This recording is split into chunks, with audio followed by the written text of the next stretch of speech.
बिस्मिल्लाहिर्रहमानिर्रहीम। आज की वीडियो में हम तख्ती नंबर 3 हरूफ मुक़त्तआत शुरू करेंगे।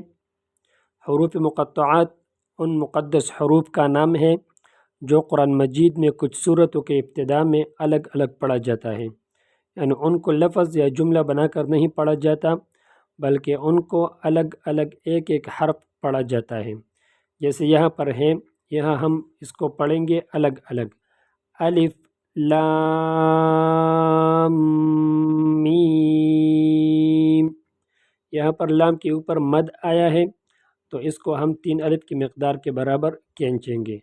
फिर यहाँ पर मीम में गुन्ना है, यानी लाम के साथ जब मीम को जोड़ेंगे तो उस वक़्त मीम की आवाज़ को खींचेंगे और इसमें गुन्ना करेंगे। गुन्ना का मतलब ये है कि हम आवाज़ को नाक के नरम हिस्से में ले जाएंगे। जैसे यहाँ पर देखें, लाम मीम, और मीम पर भी मद है तो मीम को भी हम 3 अलिफ की मिक़दार के बराबर खींचेंगे। फिर इसके बाद दूसरा है अलिफ लाम मीम साद। यहाँ पर अलिफ लाम मीम साद, तो लाम पर भी मद है, इसको भी खींचेंगे। मीम पर भी मद है, इसको भी खींचेंगे। साद पर भी मद है, इसको भी खींचेंगे।